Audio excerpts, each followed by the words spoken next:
4 মাসেও সমাধান হয়নি পদ্মা রেল সংযোগ প্রকল্পের নকশা জটিলতার। পিলার ভেঙে নতুন নকশা করছে রেল মন্ত্রণালয়।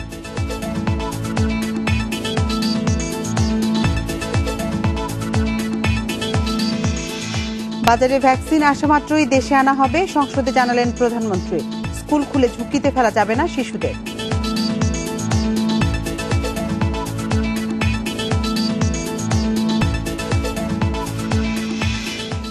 বছরে একাধিকবার বিদ্যুৎ জ্বালানির দাম বাড়ানোর সুযোগ রেখে বিল পাশে অসন্তোষ, একপেশে দাবি।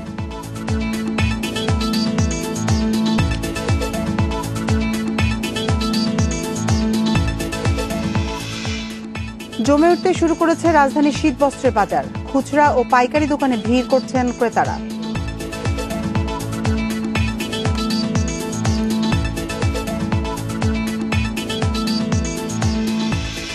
এবং টি-20-র 5 দলের ক্রিকেটারদের করোনা পরীক্ষা আজ। তারুণ্য নির্ভর রাজশাহীর চোখ শিরোপায়।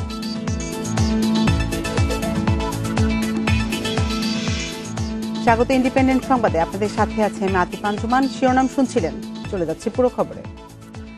4 মাসেও সমাধান হয়নি পদ্মা রেল সংযোগ প্রকল্পের নকশা জটিলতার। 4টি পিলারের প্রয়োজনীয় উচ্চতা থাকলেও প্রশস্ততা না থাকায় সবশেষ ডিজাইনও ফিরিয়ে দিয়েছে পদ্মা সেতু কর্তৃপক্ষ। এখন পিলার ভেঙে নতুন নকশা করছে রেল মন্ত্রণালয়। এ অবস্থায় মাওয়া ও জাজিরা প্রান্তের চিহ্নিত স্থানে কাজ বন্ধ রয়েছে। বিশেষজ্ঞদের আশঙ্কা, এতে বেড়ে যাবে রেল সংযোগ প্রকল্পের সময় ও খরচ। আগস্টে রেল সংযোগ প্রকল্পের 4টি পিলার নিয়ে আপত্তি জানায় পদ্মা সেতু কর্তৃপক্ষ। প্রয়োজনীয় 5.7 মিটার উচ্চতা ও রাস্তার প্রশস্ততা 15.5 মিটার না থাকায় এ আপত্তি। সেতু কর্তৃপক্ষের বিশেষজ্ঞরা সম্ভাব্য 3টি সমাধান দেন। সেটি পর্যালোচনা করে রেল কর্তৃপক্ষ উচ্চতা ঠিক রেখে রাস্তার প্রশস্ততা 2 মিটার কমিয়ে আরেকটি নকশা দেন, কিন্তু সেটিও ফিরিয়ে দিয়েছে সেতু বিভাগ। আমাদের যেটা রিকোয়ারমেন্ট ছিল ফুলফিল হয় না, ফুলফিল না হলে অ্যাকসেপ্টেড হবে কি? এটা ওনাদের তো সেই পরামর্শও দেওয়া হয়েছে। এরপর রেল কর্তৃপক্ষ বুয়েটের সহযোগিতায় বিশেষ নকশাও করে, কিন্তু তাতেও আন্তর্জাতিক মান অনুযায়ী উচ্চতা ও প্রশস্ততা নিশ্চিত হয়নি। এখন পদ্মা সেতুর বিশেষজ্ঞরা বলছেন, তাদের দেয়া পরামর্শগুলো মানলে উচ্চতা প্রশস্ততা সবকিছুই নিশ্চিত হতো। ওরা রেলওয়েটা করেছে এই যে স্প্যানটা 38 মিটার করে করে আসছে।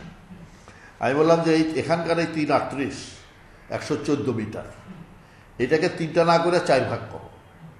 4 ভাগ করে 28.5 মিটার হবে। 4 ভাগ করলে রাস্তাটা মাঝখানে চলে আসে। অথবা যদি এটা অ্যাভয়েড করতে চাও তাহলে 38 মিটার ওই 4টাই আইসা এই মাঝখানেরটা 55 মিটার বাড়াও, গার্ডারটা একটু মোটা হবে, পার হয়ে যাবে। এই অবস্থায় রেল সংযোগ প্রকল্প সংশ্লিষ্টরা আলোচিত 4টি পিলার সরিয়ে ফেলার চিন্তা করছে। তবে এতে একমত হতে হবে সেতু বিভাগ ও রেলের বিশেষজ্ঞদের। ওই স্পেসটা আমাদের করে দিতে হয় 15.5। এটা যদি বিআরের যদি এই ডিমান্ডটা আপনার যাচাই বাছাই করে যদি এটা তাদের প্রয়োজন হিসাবে যদি দেখা যায় যে না এটা প্রয়োজন, তাহলে আমাদের দুটো অ্যাডজাস্ট করতে হবে। সরকারের ফাস্ট ট্র্যাকে প্রকল্পের জটিলতা 4 মাসেও সমাধান না হওয়ায় উদ্বিগ্ন বিশেষজ্ঞরা। তাদের মতে, নকশার জটিলতায় সময় বাড়লে পদ্মা রেল সংযোগ প্রকল্পের খরচ বেড়ে যাবে। এই হোঁচটের ফলে আমাদের অবকাঠামো উন্নয়নের যখনই দীর্ঘায়িত হয়ে যায় তখন কিন্তু কস্ট বেড়ে যায়। সমন্বয়হীনতার একটা বহিঃপ্রকাশ, এটা জাতি কিন্তু সাফার করে। বিজ্ঞান এমন একটা জিনিস, কোথাও চ্যালেঞ্জ থাকলে মোকাবেলা করা কোনো ব্যাপারই না, কিন্তু এটা যদি রেষারেষির পর্যায়ে চলে যায়, এটা জানি না, মানে আমার কাছে মাঝে মাঝে মনে হয় এটা হওয়া উচিত না। 39,246 কোটি 80 লাখ টাকার প্রকল্পটি বাস্তবায়ন করছে চায়না রেলওয়ে গ্রুপ লিমিটেড। নির্মাণ কাজ শেষ হওয়ার কথা রয়েছে 2024 সালের জুনে। Ijajur Rahman, Independent news, Dhaka. বিশ্ববাজারে করোনা ভ্যাকসিন আসা মাত্রই তা বাংলাদেশে আনা হবে বলে জানিয়েছেন প্রধানমন্ত্রী শেখ হাসিনা। একাদশ জাতীয় সংসদের বিশেষ অধিবেশনে সমাপনী ভাষণে কথা জানান তিনি। এছাড়া করোনার দ্বিতীয় ধাক্কার আশঙ্কার মধ্যে শিক্ষা প্রতিষ্ঠান খুলে শিশুদের ঝুঁকিতে ফেলা যাবে না বলেও জানান প্রধানমন্ত্রী। সমাপনী বক্তব্য উপস্থাপনের আহ্বান জানাচ্ছি। জাতির জনক বঙ্গবন্ধু শেখ মুজিবুর রহমানের জন্মশতবার্ষিকী উপলক্ষে বসা সংসদের বিশেষ অধিবেশনের সমাপনী দিন।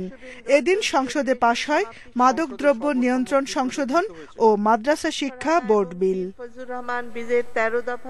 পরে সমাপনী বক্তব্যে করোনা ভাইরাস থেকে রক্ষা পেতে সবাইকে সচেতন থাকার পরামর্শ দেন প্রধানমন্ত্রী শেখ হাসিনা। বলেন, এই ভাইরাস মোকাবেলায় সর্বোচ্চ প্রস্তুতি নেওয়া হয়েছে। হয়তো গতবার হঠাৎ করে আসা যাতে অনেক কাজ আমরা করতে পারিনি, কিন্তু এবার আমরা আরো বেশি প্রস্তুতি নিয়েছি এবং যে ভ্যাকসিন আবিষ্কার হচ্ছে বা যেটা এখনো রিসার্চ চলছে, আমরা আগাম বুকিং দিয়েছি যাতে সেটা চালু হওয়ার সাথে সাথে বাংলাদেশের মানুষদের আমরা আনতে পারি, সে ব্যাপারে আমরা ব্যবস্থা নিচ্ছি। সেই দিক থেকে আমরা সব ধরনের প্রস্তুতি নিয়েছি। বর্তমান পরিস্থিতিতে স্কুল না খোলার সিদ্ধান্তের কথা জানিয়ে সরকার প্রধান বলেন, পশ্চিমের দেশগুলোতে স্কুল খুলে সংক্রমণের কারণে আবারও তা বন্ধ করে দেওয়া হয়েছে। এই যে ছেলেপেলেগুলি স্কুলে যাবে, বাচ্চারা, শিক্ষকরা বা তাদের গার্জিয়ান সবাই যে তাদের যেতে হবে, এটা একটা সংক্রামক ব্যাধি, এখনো এটা চিকিৎসাই বের হয়নি।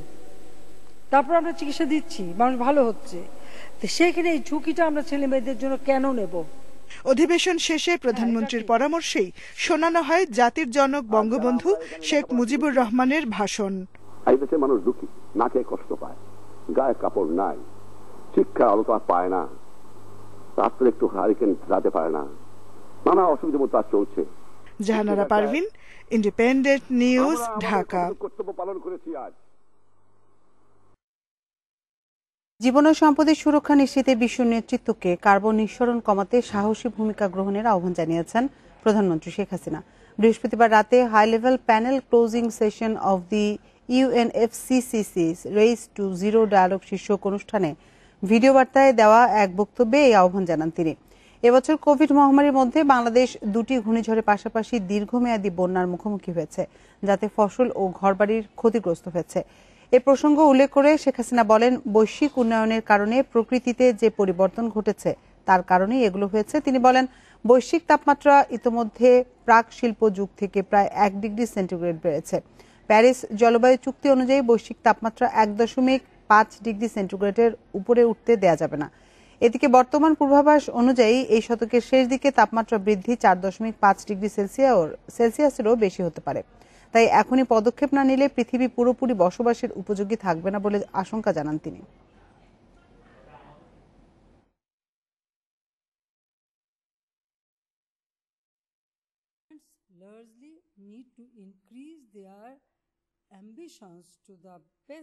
All the governments largely need to increase their ambitions to the best of their capacity. পৃথিবী রক্ষায় সব দেশের সরকারকেই সর্বোচ্চ সক্ষমতা ব্যবহার করতে হবে।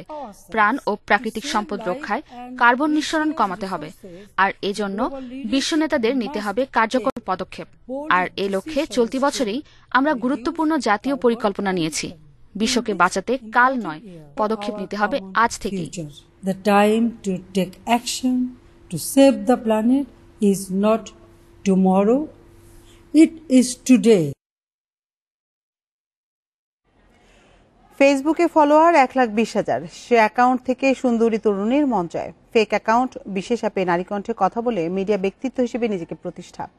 তারপর তরুণীর ফোনেই শারীরিক সম্পর্ক দৃশ্য ধারণ। সে ছবি অনলাইনে ছড়িয়ে দেওয়ার ভয় দেখিয়ে টাকা আদায়। আর এই অপকর্মের কারিগর ইয়াসিন রাতুল। এ কৌশলে গত 1 বছরে অর্ধশতাধিক নারীর কাছ থেকে লাখ লাখ টাকা হাতিয়ে অভিযোগে গ্রেপ্তার হয়েছে এই তরুণ। হ্যালো, কেমন আছো? হ্যাঁ, ভালো আছি। তুমি ভালো আছো? কথা বলছেন রাতুল, তবে অন্য প্রান্তে শোনা যাচ্ছে তরুণীর কণ্ঠ। এভাবে জাল ছড়িয়ে দিত এই তরুণ। এতে আটকে প্রতারিত হয়েছেন একাধিক তরুণী। তেমনি একজন জানালেন রাতুলের অভিনব সব কৌশলের কথা। এক বান্ধবীর মেসেঞ্জার থেকে আসে মিডিয়ায় কাজের অফার, পরিচয় করিয়ে দেন রাতুলের সঙ্গে। আরো কয়েকজন তার সম্পর্কে ফেসবুকে জানালে তৈরি হয় বিশ্বাস। পরিচয়ের পর সম্পর্ক গড়ে তুলে রাতুল আপত্তিকর ভিডিও ধারণ করে, তারপর ফোন চুরি করে দাবি করে টাকা। এটা টোটালি আমার প্ল্যান ছিল। আমার কাজই হচ্ছে এরকম একটা মেয়েকে টোপ দিয়ে তার জিনিসপত্র নিয়ে তাদের সাথে এরকম খেলা। আমার কাজই হচ্ছে এটা। রাতুলের বিরুদ্ধে এমন অভিযোগ আসতে থাকায় তাকে গ্রেপ্তার করে সিআইডি সাইবার পুলিশ সেন্টার। জানা যায় তার অভিনব সব কৌশল সম্পর্কে। সিআইডি বলছে প্রথমে ওই তরুণীর বান্ধবীর ফোন হাতিয়ে নেয় রাতুল। সেই ফোনে থাকা ফেসবুক আইডি থেকে নিজেই বান্ধবী সেজে ফেলে প্রতারণার জাল।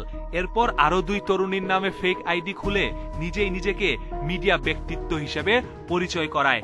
পাশাপাশি বিশেষ ধরনের ফোনে থাকা অ্যাপের মাধ্যমে নারী কণ্ঠে কথাও বলে রাতুল। ওর কাছে এমন কিছু ধরনের টেকনোলজি আছে এবং এই লাইনে সে যে এক্সপার্ট, সেটা হলো তার কিছু অ্যাপস আছে যে আপনার ফেক কল করার, বিভিন্ন বয়সে নারীদের কল করার জন্য তার এরকম কিছু অ্যাপস আছে। ফোনে সম্পর্ক তৈরির পর দেখা করে দেয় নাটক ও ইউটিউবে কন্টেন্ট বানানোর প্রস্তাব। ঢাকার বাইরে নিয়ে শারীরিক সম্পর্ক গড়ে ভিডিও ধারণ করত তরুণীর ফোনেই। পরে সে ফোন চুরি করে ভিডিও ইউটিউবে ছড়িয়ে দেওয়ার ভয় দেখিয়ে 1 বছরে 50-এরও বেশি নারীর সঙ্গে প্রতারণা করেছে রাতুল। মেয়ের মোবাইলটা নেওয়ার সুবিধা হলো কি, যে ওই মেয়ের সাথে যে ফেসবুক আইডি থাকে, তারপরে জিমেল অ্যাকাউন্ট থাকে, এমন কিছু তথ্য থাকে, এগুলো সব তার হেফাজতে নিয়ে নেয়। এরপরে এই যে হ্যাককৃত ফেসবুক আইডি থেকে তার যে ফ্রেন্ড লিস্টে যে নামগুলো আছে, ওখানে এরকম 4-5 জন মেয়েকে আবার টার্গেট করে, যে সমস্ত মেয়েরা আপনার এই মিডিয়া লাইনে এইসব কাজ করতে আগ্রহী। এমন ঘটনা থেকে বাঁচতে অপরিচিত কারো সঙ্গে সম্পর্ক তৈরির আগে আরো সতর্ক হওয়ার পরামর্শ সিআইডির। Masudur Rahman, Independent news, Dhaka. সময়মতো বুনিয়াদী প্রশিক্ষণের সুযোগ না পাওয়ায় চাকরি স্থায়ী হতে শিক্ষা ক্যাডারের কর্মকর্তাদের লাগছে 3 থেকে 5 বছর। আর এই অবস্থা সৃষ্টি হয়েছে জাতীয় শিক্ষা ব্যবস্থাপনা একাডেমির সক্ষমতার অভাবে। এ নিয়ে দেখা দিয়েছে অসন্তোষ, সংকট দ্রুত সমাধানের দাবি তাদের।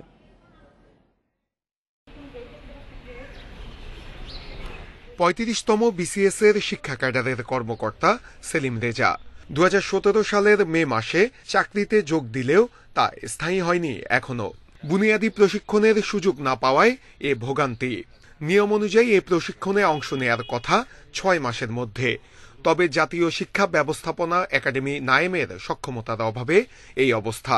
আমাদের যে আরো সহকর্মী রয়েছে আমার ব্যাচের 35 ব্যাচের, তারা কিন্তু অধিকাংশই এখনো ট্রেনিং এ ডাক পায়নি বা সুযোগ পায়নি। তারা হয়তো কবে পাবে সেটাও অনিশ্চিত।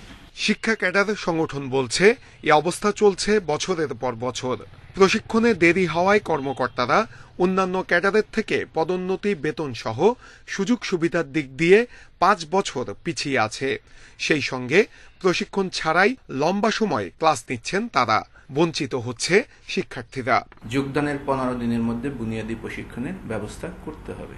তো একজন সদ্য যোগদান করা কর্মকর্তা কিংবা প্রভাষক তিনি কিভাবে পাঠদান করবেন, কি করলে মানসম্মত শিক্ষা নিশ্চিত হবে, এই বিষয়গুলো যদি তিনি ভালোভাবে না জানেন তাহলে তিনি মানসম্মত শিক্ষা কিভাবে দেবেন? এই অবস্থা কাটিয়ে উঠতে সক্ষমতা বাড়ানোর কথা বলছে নায়েম।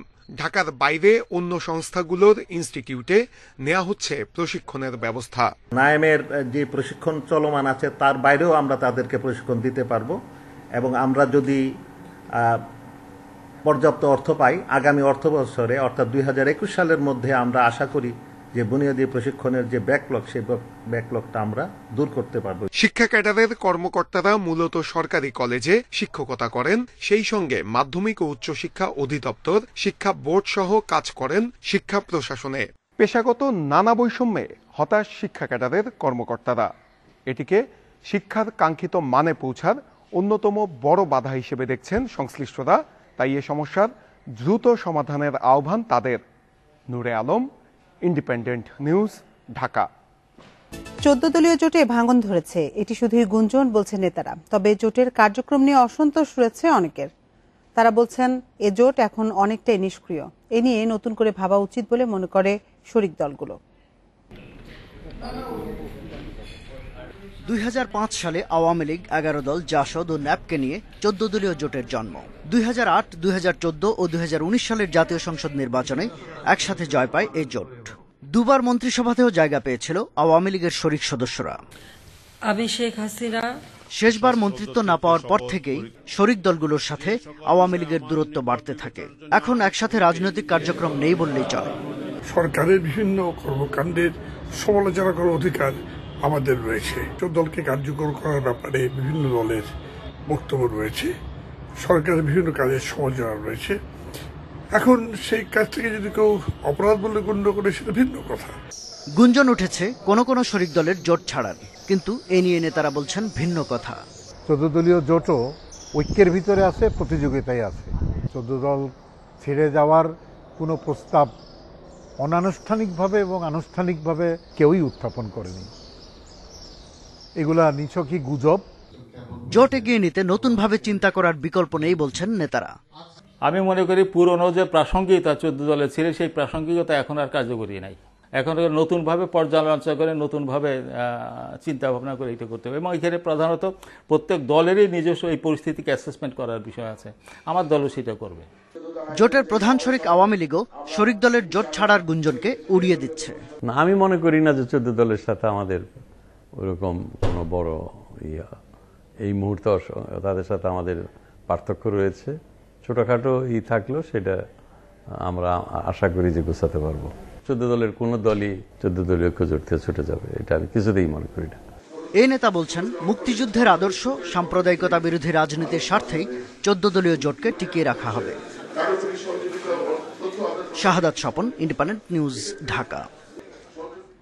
রাজধানীর কুর্মিটোলায় ঢাকা বিশ্ববিদ্যালয়ের শিক্ষার্থী ধর্ষণ মামলার একমাত্র আসামি মজনুকে যাবজ্জীবন কারাদণ্ড দিয়েছে নারী ও শিশু নির্যাতন দমন ট্রাইব্যুনাল। বেলা 3টার দিকে এ রায় ঘোষণা করেন মোসাম্মদ কামরুন নাহার। এতে সন্তুষ্ট রাষ্ট্রপক্ষের আইনজীবী, তবে আপিলের সিদ্ধান্ত জানিয়েছে আসামি পক্ষ। আলোচিত এই ধর্ষণ মামলার একমাত্র আসামি মজনুকে আদালতে আনা হয় বৃহস্পতিবার সকালে। পরে সাংবাদিকদের দেখে নিজেকে নির্দোষ দাবি করতে থাকেন তিনি। পরে তাকে আদালতে তোলা হয় দুপুর 2:30টায়। মজনুকে সামাল দিতে না পেরে এক পর্যায়ে আইনজীবী ছাড়া অন্যদের বের করে দিতে হয় এজলাসের বাইরে। বেলা 3টার দিকে রুদ্ধদ্বার কক্ষে মামলার রায় ঘোষণা করেন নারী ও শিশু নির্যাতন দমন ট্রাইব্যুনালের বিচারক মোসাম্মদ কামরুন নাহার। রায়ে মজনুকে যাবজ্জীবন কারাদণ্ড দিয়েছে আদালত। পাশাপাশি 50,000 টাকা জরিমানা, অনাদায়ে আরও 6 মাসের কারাদণ্ড দেয়া হয়েছে। আসামির 164 ধারায় স্বীকারোক্তিমূলক জবানবন্দি, তারপরে মোবাইল উদ্ধার, তারপরে আসামির সাথে যে ডিএনএ ম্যাচ, তারপরে ভিকটিম আসামিকে যে শনাক্ত করেছে, বলেছে যে হ্যাঁ এই সেই আসামি, এই সকল কিছু বিবেচনায় নিয়ে আদালত মনে করেছেন যে সন্দেহাতীতভাবে এই মামলাটি প্রমাণ হয়েছে। তবে এ রায়ে সন্তুষ্ট নয় আসামি পক্ষ। এর বিরুদ্ধে উচ্চ আদালতে যাওয়ার কথাও জানিয়েছেন তারা। আমি গভর্নমেন্ট লিগ্যাল এডের একজন প্যানেল লয়ার। এখানে যেমন আমাকে নিয়োগ করা হয়েছে, অমনি হাইকোর্টেও গভর্নমেন্ট লিগ্যাল এডের প্যানেল লয়ার আছে। হাইকোর্ট থেকেও প্যানেল লয়ারের মাধ্যমে মজনুর পক্ষে আপিল করা যেতে পারে। রায় ঘোষণার পর আদালত থেকে বের করার সময়ও ঔদ্ধত্যপূর্ণ আচরণ করেন মজনু। বিচারক, আইনজীবী, পুলিশ সহ সবাইকে অকথ্য ভাষায় করেন গালিগালাজ। তাকে সামাল দিতে বেগ পেতে হয় পুলিশকেও। এ বছরের 5 জানুয়ারি কুর্মিটোলায় সড়কের পাশে ধর্ষণের শিকার হন ওই শিক্ষার্থী। মাত্র 13 কার্যদিবসে শেষ হয় এই মামলার বিচার কাজ। Nahid Kamal, Independent news, Dhaka. ঢাকা টাঙ্গাইল মহাসড়ক 4 লেন প্রকল্পে টাঙ্গাইল অংশের কাজ নির্ধারিত সময়ে শেষ হওয়া নিয়ে দেখা দিয়েছে সংশয়। জমি অধিগ্রহণ ও বিদ্যুতের খুঁটি অপসারণ না হওয়ায় এই অনিশ্চয়তা। ভূমি মালিকরা বলছেন ক্ষতিপূরণ না পেলে ছাড়বেন না জমি, তবে সময় মতোই কাজ শেষ করতে আশাবাদী প্রকল্প সংশ্লিষ্টরা।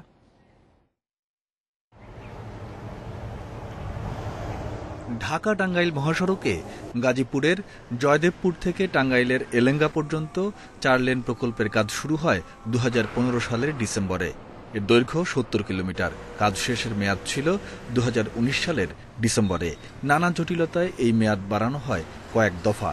সবশেষ 2021 সালের জুন পর্যন্ত সময় বাড়ানো হয়। কিন্তু বিদ্যুতের খুঁটি অপসারণ ও জমি অধিগ্রহণ জটিলতায় এই সময়েও কাজ শেষ হওয়া নিয়ে দেখা দিয়েছে সংশয়। ক্ষতিপূরণ না পেলে জমি ছাড়তে নারাজ ভূমি মালিকরা। আমাদের এখানে রাস্তায় যে গড়দরজা পড়ছে, 1 পয়সাও দেয় না, খালি নোটিশ দিয়ে পেয়ে গেছে। এই তুই সরকার জায়গা চাইছে, জায়গা দিয়ে দিচ্ছি, কিন্তু টাকা তো পাই নাই। যদি টাকা না পাই আমরা জায়গা ছাড়ব না। জেলা প্রশাসক জানিয়েছেন 6টি লটে জমি অধিগ্রহণ করা হচ্ছে। ইতোমধ্যে 3টি লটের কাজ শেষ হয়েছে। জমি নিয়ে জটিলতা কাটলে খুঁটি সরানো সহজ হবে বলছে বিদ্যুৎ উন্নয়ন বোর্ড। জনস্বার্থ বিবেচনা করে এই প্রকল্পটি যাতে সঠিক সময়ে শেষ হয় সেই জন্য আমাদের জেলা প্রশাসন সার্বিক তৎপরতা অব্যাহত রেখেছে। দখল মুক্ত করে দিলে আমাদের 10 থেকে 12 দিন সময় লাগবে ওখানে। আর পংলি ব্রিজের ওখানে রোডস অ্যান্ড হাইওয়েজ এর কন্ট্রাক্টর সহ আমরা আমার জায়গা দেখে দিয়েছি, আমরা কাজটা শুরু করে দিয়েছি। 2 মাসের মধ্যে জমি অধিগ্রহণ ও বিদ্যুতের খুঁটি সরানো গেলে নির্ধারিত সময়ে কাজ শেষ করা সম্ভব বলে জানিয়েছেন প্রকল্প কর্মকর্তা। যে অংশগুলো বৈদ্যুতিক লাইন অপসারিত হয়নি সেই জায়গায় আমরা কাজ করতে পারছি না। এই কাজ না হওয়ার কারণে আমাদের এই প্রকল্পের আসলে বাস্তব কাজের কিছুটা ধীরগতি লক্ষ্য করা যাচ্ছে। শুরুতে প্রকল্প ব্যয় ধরা হয়েছিল ৩,৮০০ কোটি টাকা, তবে পরে ব্যয় বেড়ে দাঁড়িয়েছে ৬,২১৪ কোটি ৪১ লাখ টাকা। Independent news desk. অর্থবছরে একাধিকবার বিদ্যুৎ ও জ্বালানির দাম বাড়ানোর সুযোগ রেখে আইন পাশ হওয়ায় ক্ষুব্ধ গ্রাহকরা। তারা বলছেন এই আইন কার্যকর হলে জীবনযাত্রার ব্যয় আরো বাড়বে। আর ব্যবসায়ীরা বলছেন বছরে বারবার বিদ্যুৎ ও জ্বালানির দাম বাড়লে লোকসানে পড়ে বন্ধ হয়ে যেতে পারে অনেক কলকারখানা। আইনটিকে একপেশে অভিহিত করে বিশেষজ্ঞরা বলছেন জনমত যাচাই এবং গ্রাহকদের স্বার্থ বিবেচনা করে আইনটি করা প্রয়োজন ছিল। 2003 সালে বিদ্যুৎ ও জ্বালানি আইনে কোনো অর্থ বছরে একবারের বেশি দাম পরিবর্তনের সুযোগ নেই, তবে আইনে বিশেষ বিবেচনায় দাম বাড়ানোর সুযোগ ছিল। তাই এ আইন সংশোধনের উদ্যোগ নেয় সরকার। অর্থ বছরে একাধিকবার দাম পরিবর্তনের সুযোগ রেখে সংশোধিত আইনের খসড়া মন্ত্রিসভায় অনুমোদন দেওয়া হয় গত ডিসেম্বরে। পরে বিল আকারে তা পেশ করা হয় জাতীয় সংসদে। বুধবার পাশ হয়েছে এই বিল। বিলের উদ্দেশ্য ও কারণ সম্পর্কে বিদ্যুৎ ও জ্বালানি প্রতিমন্ত্রী বলেছেন, সম্প্রতি জ্বালানি সরবরাহ কাঠামোতে দ্রুত পরিবর্তন ঘটায় এই আইনটি সংশোধনের প্রয়োজনীয়তা দেখা দিয়েছে। গ্রাহকরা বলছেন, এ আইনের মাধ্যমে যদি সমন্বয়ের অজুহাতে বছরে একাধিকবার বিদ্যুৎ ও গ্যাসের দাম বাড়ানো হয় তাহলে তাদের উপর আর্থিক চাপ তৈরি হবে এবং উৎপাদিত পণ্যের মূল্যও বেড়ে যাবে, যা সামগ্রিক অর্থনীতিতে বিরূপ প্রতিক্রিয়ার সৃষ্টি করে জনজীবনে সংকট বাড়াবে। সরকার তেলের দাম না বাড়ায়, আমরা আগে যে দাম ছিল এই দামই যাতে থাকে, আমরা এটাই সরকারের কাছে আশা প্রার্থনা করি। বৃদ্ধির সাথে সাথে জনগণের তো বেতন বৃদ্ধি পাচ্ছে না, তো আলটিমেটলি লুজার হচ্ছে কি জনগণই। ব্যবহারের উপরেই আপনার উৎপাদন হবে, এক জায়গায় ঘর গৃহস্থালিতে ব্যবহার করা হবে। এখন আমার ব্যয় ঠিকই বাড়তেছে, যখন তখন ব্যয় বাড়তেছে, কিন্তু আমার ইনকাম তো ওইভাবে যখন তখন বাড়তেছে না। যদি জ্বালানি এবং বিদ্যুতের দাম বাড়ানো হয় তাহলে জ্বালানি এবং বিদ্যুতের দাম কমানোর একটা হিয়ারিংস থাকতে হবে, যেটা বাড়তে হতে পারে বছরে একাধিকবার, কোনো অসুবিধা নেই, কারণ আন্তর্জাতিক বাজারে দাম ওঠানামা করে। এ ব্যাপারে আমরা সরকারের সাথে একাত্মতা পোষণ করি। এ আইন জনগণের অধিকারের পরিপন্থী বলছেন বিশ্লেষকরা। বাংলাদেশ এনার্জি রেগুলেটরি কমিশন গ্রাহকদের মৌলিক অধিকার প্রতিষ্ঠায় ব্যর্থ হয়েছে। বাস্তবতা বুঝে আইন সংশোধন করা প্রয়োজন ছিল। ডিআরসি ভোক্তা অভিযোগ নিষ্পত্তিতে এগিয়ে আসছে না, তারা নিষ্ক্রিয়তা পালন করছে, তাদের মধ্যে ভয়াবহ রকমের নিষ্ক্রিয়তা কাজ করছে। হাইকোর্ট অলরেডি ডাইরেকশন দিয়েছে বা ডিক্লারেশন দিয়েছে তাদের এই নিষ্ক্রিয়তা অবৈধ এবং বেআইনি। এই আইন রাষ্ট্রপতির সম্মতির পর তা গেজেট আকারে প্রকাশ পাবে এবং আইনটি কার্যকর করতে পারবে Bangladesh energy regulatory commission. ইফাতারা, independent news. জমে উঠতে শুরু করেছে রাজধানীর শীতবস্ত্রের বাজার। খুচরা থেকে পাইকারি সবখানেই ভিড় করছে ক্রেতা। বিক্রিও ভালো। সামনে শীতের তীব্রতা বাড়লে ভালো মুনাফার আশা করছেন ব্যবসায়ীরা। রাজধানীর নিউ মার্কেট এলাকার ফুটপাতের বিক্রেতা জাহাঙ্গীর আলম সপ্তাহখানেক আগে একই এলাকায় ডাব বিক্রি করলেও এখন পসরা সাজিয়েছেন কানটুপি, হাতমোজা, পা মোজা সহ রং বেরঙের শীতের কাপড়। তার মতো আরো অনেকে নগরীর ফুটপাতে অস্থায়ী গরম কাপড় বিক্রি করছেন। আমাদের আর তো কোনো ব্যবস্থা নাই, যে আমরা ওরকম আমাদের কোনো চাকরি বাকরি করার ব্যবস্থা নাই, আমাদের কোনো শিক্ষিত না, আমাদের ফুলাফান কোনো বিদেশ নাই, কোনো চাকরিজীবী নাই, আমরা পেটে ভাতে আছে।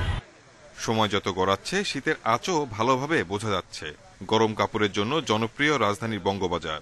সাশ্রয়ী দামে পছন্দের পোশাক কিনতে ভিড় করছেন নানা বয়সী ক্রেতা। করোনার কারণে অনেকে একটু আগে ভাগে সেরে ফেলছেন কেনাকাটা।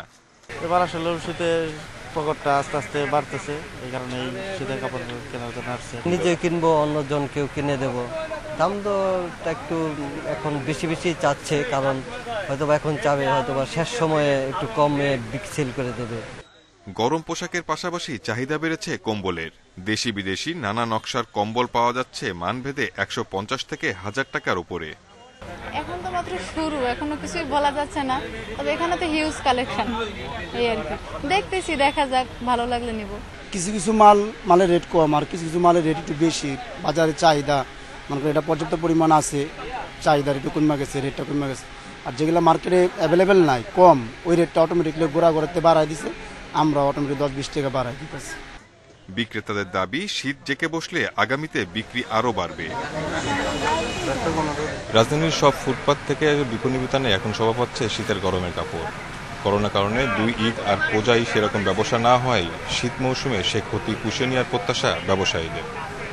Shahid Ahmed, independent news, Dhaka.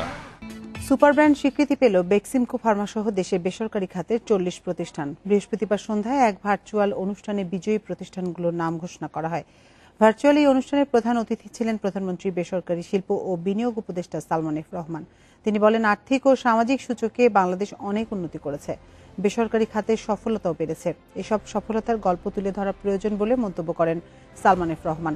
তিনি বলেন, সুপার ব্র্যান্ড স্বীকৃতি একটি প্রতিষ্ঠানের প্রতিটি কর্মীর পরিশ্রমের স্বীকৃতি। খ্যাতি ও বাজারের প্রভাবের উপর ভিত্তি করে বিশ্বব্যাপী কয়েক যুগ ধরে বেসরকারি খাতের প্রতিষ্ঠানগুলোকে এই স্বীকৃতি দিচ্ছে যুক্তরাজ্য ভিত্তিক প্রতিষ্ঠান সুপার ব্র্যান্ডস।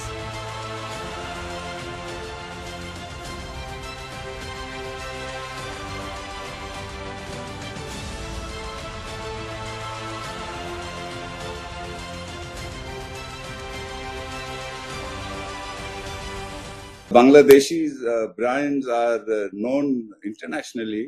বাংলাদেশ এগোচ্ছে এবং এই ধারা অব্যাহত থাকবে। বাংলাদেশের অনেক প্রতিষ্ঠান বিশ্বব্যাপী পরিচিতি লাভ করেছে। আশা করি এসবের স্বীকৃতি আমরা পাব।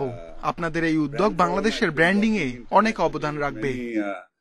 Organizations and institutions. করোনা বিশ্বে একদিনে 10,700 মানুষের মৃত্যু হয়েছে। এ নিয়ে বিশ্বের মোট প্রাণহানি 13,64,000 ছাড়িয়েছে। 24 ঘন্টায় নতুন রোগী শনাক্ত হয়েছে 6.5 লাখ। সংক্রমিতের সংখ্যা 5,72,00,000। 24 ঘন্টায় যুক্তরাষ্ট্রে 2,000-এর বেশি মানুষের প্রাণহানি হয়েছে। এ নিয়ে দেশটির মোট মৃতের সংখ্যা ছাড়ালো 2,58,000। নতুন 1,80,000 রোগী নিয়ে যুক্তরাষ্ট্রের মোট আক্রান্ত 1,20,00,000-এর বেশি। এদিকে করোনার দ্বিতীয় ধাপে সংক্রমণে বিপর্যস্ত ইউরোপ। ইটালিতে বৃহস্পতিবার প্রাণ গেছে 653 জনের। বর্তমানে দেশটির মোট মৃতের সংখ্যা প্রায় 48,000। দেশটিতে নতুন করে ভাইরাস মিলেছে 36,000-এর বেশি মানুষের দেহে। এছাড়াও পোল্যান্ডে একদিনে 637 জনের মৃত্যু হয়েছে। ভারতে মোট আক্রান্তের সংখ্যা 90 লাখ ছাড়ালো। 24 ঘন্টায় দেশটিতে প্রাণ গেছে 558 জনের। এ নিয়ে ভারতের মোট প্রাণহানি দাঁড়ালো 1,32,000-এর বেশি।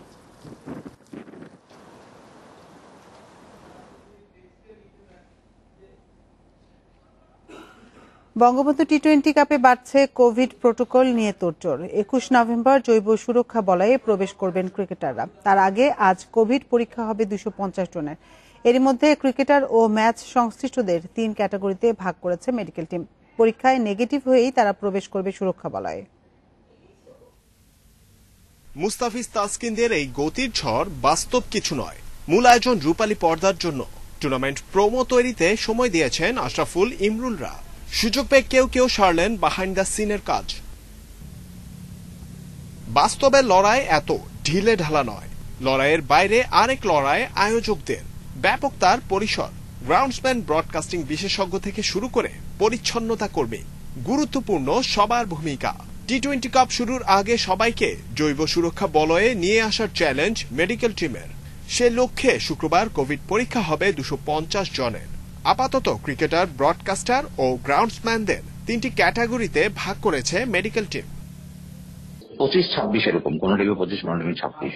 ওদের তো ওরা সবাই হোটেলে থাকবে, তো ওদের টেস্ট হবে 20 তারিখ। গ্রাউন্ডসম্যানদের টেস্ট হবে, হোটেল এমপ্লয়ি আছে ওদের টেস্ট হবে, ক্লিনার্স আছে ওদের টেস্ট হবে, সিকিউরিটি আছে ওদের। তো ওটা লিস্ট করেছি আমরা। তো 20 তারিখ প্রায় 250 জনের মতো টেস্ট হবে। হোম অফ ক্রিকেটের একাডেমি ভবনে হবে নমুনা সংগ্রহ। তবে পিএসএল মিশন শেষ করে ফেরা তামিম ইকবালের জন্য থাকছে বিশেষ ব্যবস্থা। আইসোলেশনে থাকা ওডিআই অধিনায়কের নমুনা সংগ্রহ করা হবে তার বাসায় গিয়ে। শুক্রবার রাতেই জানা যাবে কোভিড পরীক্ষার ফল। তাতে নেগেটিভ হলেই মিলবে টিম হোটেলে চেক ইনের ছাড়পত্র, পজিটিভ হলে যেতে হবে বাধ্যতামূলক আইসোলেশনে। জহিরুল ইসলাম, ইন্ডিপেন্ডেন্ট নিউজ, ঢাকা। বিশ্বকাপ ও এশিয়ান কাপ বাছাইয়ের ম্যাচ খেলতে কাতারে জাতীয় ফুটবল দল সকাল 10:30টায় ঢাকা থেকে রওনা দিয়ে স্থানীয় সময় পৌনে 2টায় কাতার পৌঁছায় জামালরা। বিমানবন্দরেই করোনা পরীক্ষার জন্য নমুনা দিয়েছেন ফুটবলার, কোচিং স্টাফ ও কর্মকর্তারা। দল উঠেছে এজদান টাওয়ার হোটেলে। সেখানে নিয়ম অনুযায়ী 3 দিন বাধ্যতামূলক কোয়ারেন্টিনে থাকতে হবে। এই সময় হোটেলের জিমনেশিয়াম ও সুইমিং পুল ব্যবহার করতে পারবেন জামাল সাদরা। কাতারের বিপক্ষে ম্যাচ 4 ডিসেম্বর। ঘরের মাঠে প্রথম লেগে কাতারের কাছে 2-0 গোলে হেরেছিল বাংলাদেশ।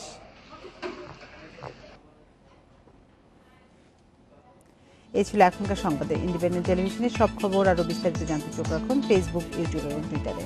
এতক্ষণ সাথে থাকার জন্য ধন্যবাদ সবাইকে।